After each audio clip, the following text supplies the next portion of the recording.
Hi guys, it's Mike. Today I'm back with actually two videos. I had to cut it up into parts. But here's the garden I made. It's really funny. I'm not sure I'm going to send it to someone, but I love it. Here's Whimsy Stamps Digi Caramel Cared. This is called 1 in 5 new Dustin Pike Digis. And there's a standard tombstones that says in memory of when I cared, but there's also an empty one, so I went to town with that. But the first time I cut it wrong without the white border, and so I had a chance to change it, and I went to Happy Birthday Old Codger and Officially Over the Hill, which is maybe the lesser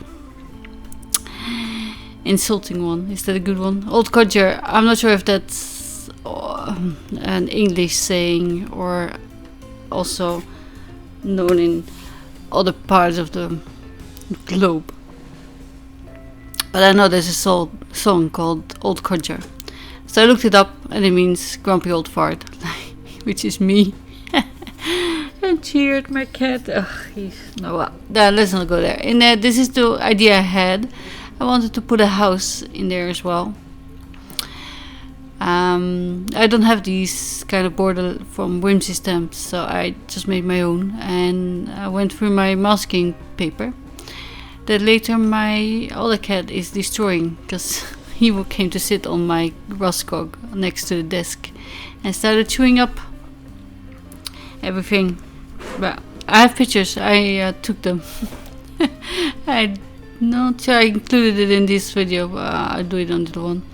This is only 8 minutes long, so it doesn't look long, but the footage was an hour and I had to speed it up quite a lot.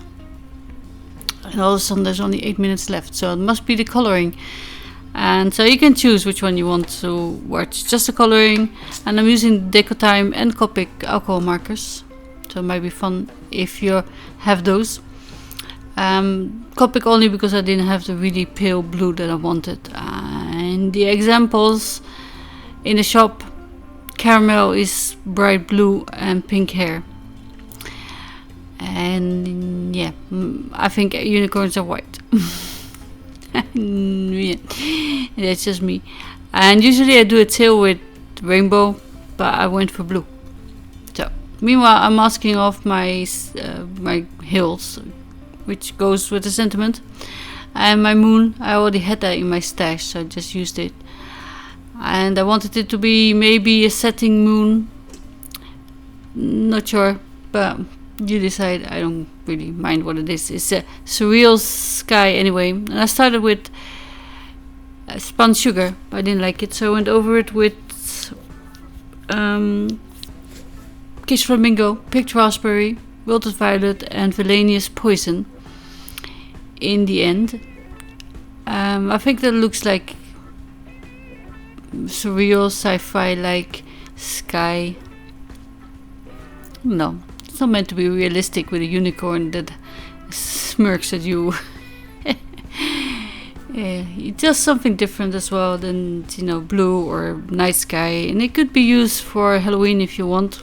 Purplish. It has a tombstone. If you use the empty one, you could do something like trick or treat. Give me all the candy.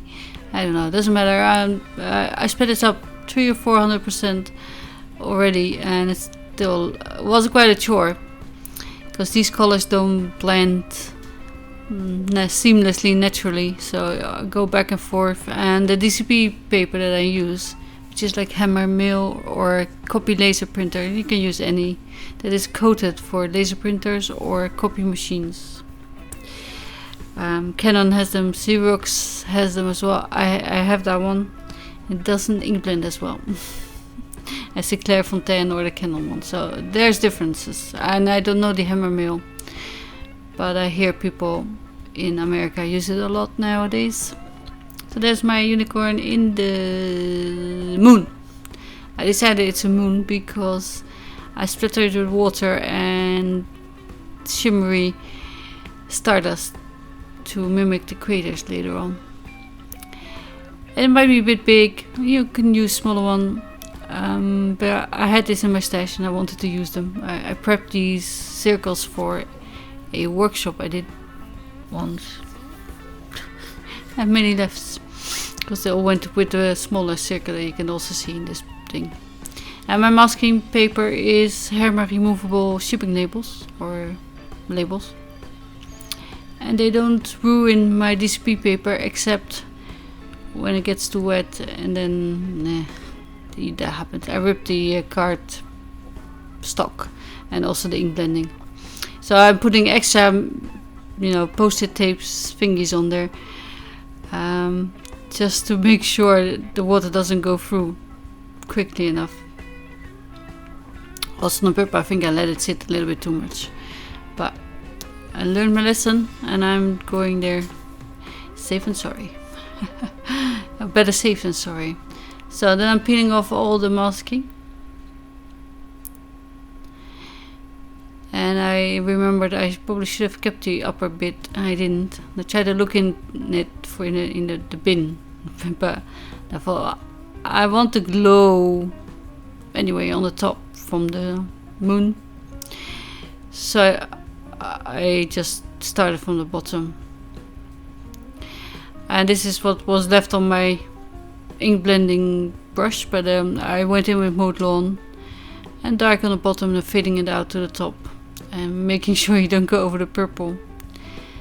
Maybe I should have done a different color, because everything is weirdly colored and the grass is green. Yeah, doesn't matter. Wonder what color I could have used here. More blue. No, it's okay. Orange. Nope. So while I was ink blending, a Chad came to walk across the screen, and then the other one thought, oh, I can do that too. Yeah. Yay. But I'm not sure if I cut it out or not. You can see him otherwise walk across.